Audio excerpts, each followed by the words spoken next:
Hello friends, कैसे हो आप लोग। मैं उम्मीद करता हूँ आप सब अच्छे होंगे। तो दोस्तों, मैं आज फिर आपके सामने एक नई वीडियो के साथ आया हूँ आपके अपने चैनल फिट मैक पर, जिसका एक ही स्लोगन है, फिट रखिए खुद को भी और अपने वाहन को भी। तो दोस्तों, आज हम बात करने वाले हैं अपने नॉर्मल टायर और रेडियल टायर के बारे में।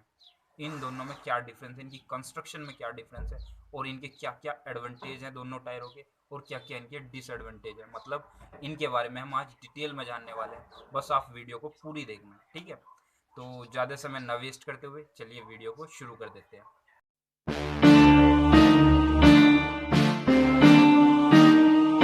तो अब होता क्या है, जो नॉर्मल टायर और हमारा रेडियल टायर होता है, दोनों की कंस्ट्रक्शन में थोड़ा अंतर होता है। पहले मैं आपको टायर का एक एग्जांपल देकर समझाता हूँ। जैसे कि मेरे पास ये एक टायर पड़ा हुआ था, ठीक है। तो जो ये जिसमें ये खांचे बने हुए हैं, ठीक है, जो यानी यहाँ से लेके और यहाँ तक का जो हमारा एरिया है, इसको हम बोलते हैं ट्रेडिंग एरिया, या इसको ट्रेड्स बोलते हैं हम, ठीक है। और जो हमारी ये साइड, हमारा यहाँ से लेके और यहाँ तक का जो एरिया है, ये इसको हम साइड वॉल्स बोलते हैं, ठीक है। तो इन्हीं दोनों की वजह से दोनों में डिफरेंस आता है, हमारे रेडियल टायर और नॉर्मल टायर, जिसे हम सादा टायर या नाइलॉन टायर बोलते हैं, ठीक है। इन दोनों में इन्हीं की वजह से डिफरेंस आता है। अब बात करते हैं कि वो डिफरेंस क्या होता है। इन टायर्स को अगर आप काट के देखोगे, इनके अंदर लेयर्स होती है, ठीक है।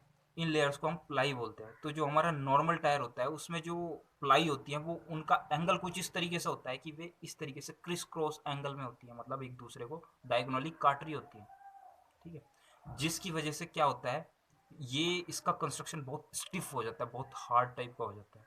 और दूसरी इसकी एक खास बात यह है कि इसमें जैसा कंस्ट्रक्शन इसका यहाँ पे है, मतलब जिस तरह की प्लाई यहाँ पे लगी हुई है जिस एंगल में, उसी तरीके से साइड वॉल में भी लगी हुई है। यानी कि ये तो स्टिफ हो गई, साथ में इसकी साइड वॉल भी स्टिफ होती है, मतलब टफ होती है, फ्लेक्सिबल नहीं होती, ठीक है। जिसकी वजह से क्या होगा, अब ये इसकी लोड कैरिंग कैपेसिटी तो बढ़ जाएगी, इसके स्टिफ होने की वजह से इसकी लोड कैरिंग कैपेसिटी बढ़ जाएगी, लेकिन इसका ग्राउंड कॉन्टैक्ट एरिया जो है वो कम हो जाता है, जिसकी वजह से ये इसमें ओवर हीटिंग की प्रॉब्लम आती है। जबकि हमारे रेडियल टायर में जो होता है, वो प्लाई का एंगल होता है वो 90 डिग्री होता है, मतलब वो ग्राउंड सरफेस के साथ 90 डिग्री एंगल बना रही होती है, इस तरीके से 90 डिग्री का एंगल बना रही होती है।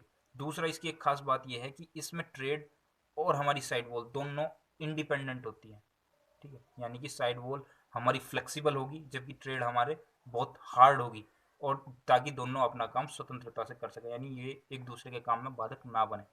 दूसरा इसमें क्या होता है, इसमें एक स्टील बेल्ट होती है चारों तरफ, जिसकी वजह से क्या होगा, जिसकी वजह से एक तो पंक्चर को रेजिस्टेंस करती है, मतलब जल्दी से इसमें पंक्चर नहीं होगा। दूसरा, इसकी ग्रिप जो होगी वो वाइडर होगी as compare to normal wheels. Normal wheels अगर इतना ग्राउंड से सरफेस से टच होता है तो ये इतना होगा। आपने देखा होगा अधिकतर गाड़ियों में हमारे रेडियल व्हील्स ही होते हैं, वो थोड़े दबे दबे लगते हैं, क्योंकि ये रेडियल टायर्स की प्रॉपर्टी है कि वो वाइडर ग्रिप देता है, जिसकी वजह से वो दबा हुआ लगता है। अब इससे फ़ायदा क्या होता है, मैं वाइडर ग्रिप से, वाइडर ग्रिप से फ़ायदा एक तो सबसे पहला ये होगा कि उसके जो ट्रेड्स होंगे वो मतलब एक जैसे घिसेंगे, यानी कहीं से ज़्यादा घिस गया है, कहीं से कम घिस गया, जैसे कि नॉर्मल टायर में होता है, बीच से घिस जाएगा, साइड का बच जाएगा। तो इसमें क्या होगा, यूनिफॉर्मली वियर होगा ट्रेड्स का, जिससे एक तो इसमें हीट कम जनरेट होगी, मतलब ये जो व्हील होते हैं ये लंबी डिस्टेंस ट्रेवल कर सकते हैं as compare to normal wheels, बिना गर्म हुए, क्योंकि इसमें हीट का जो डिसिपेशन है वो अच्छा होता है, अच्छे से हीट डिसिपेट कर सकते हैं। साइड वॉल्स हमारी फ्लेक्सिबल होने की वजह से हमारी स्टेबिलिटी बढ़ जाती है, हमारे स्टेयरिंग की, हमारे वाहन की जो है स्टेबिलिटी बढ़ जाती है। दूसरा, साइड वॉल फ्लेक्सिबल होने से हमारा रोलिंग रेजिस्टेंस कम हो जाता है, जिसकी वजह से हमें फ्यूल कंजप्शन जो हमारी वो कम हो जाती है। तो ओवरऑल अगर हम कंक्लूजन निकाल लें हमारा नॉर्मल टायर और रेडियल टायर का, तो नॉर्मल टायर में हमें क्या बेनिफिट मिलता है, नॉर्मल टायर में एक तो ये लेस एक्सपेंसिव है, दूसरा इसकी लोड कैरिंग कैपेसिटी ज़्यादा है, तो यानी यही इसका फ़ायदा है कि एक तो कम पैसों में और ज़्यादा लोड कैरिंग कैपेसिटी वाला हमको टायर मिलता है। लेकिन साथ ही में क्या है, इसकी जो है ओवर हीटिंग की प्रॉब्लम इसमें देखने को मिलती है, ठीक है, जो कि रेडियल टायर में नहीं है। रेडियल टायर में वाइडर ग्रिप होने की वजह से एक तो स्टेबिलिटी बढ़ जाती है, दूसरा इसमें ओवर हीटिंग की प्रॉब्लम नहीं आती, जिससे इसकी लाइफ भी बढ़ जाती है। तीसरा, इसमें स्टील बेल्ट होने की वजह से पंक्चर का खतरा कम हो जाता है। तो ये सब रेडियल टायर के फायदे हैं। तो आई होप दोस्तों मैं नॉर्मल टायर और रेडियल टायर के बारे में आपको डिटेल में बता पाया हूँ। आपका कोई क्वेश्चन नहीं बचा होगा, अगर बचा है तो फिर आप कमेंट करके मुझे बताना, मैं कोशिश करूँगा उसका जवाब देने की। बाकी आप मुझे इंस्टाग्राम पर भी मेरे से क्वेश्चन पूछ सकते हैं, मैं डिस्क्रिप्शन में लिंक दे दूँगा। मिलते हैं अगली वीडियो में, तब तक के लिए बाय बाय।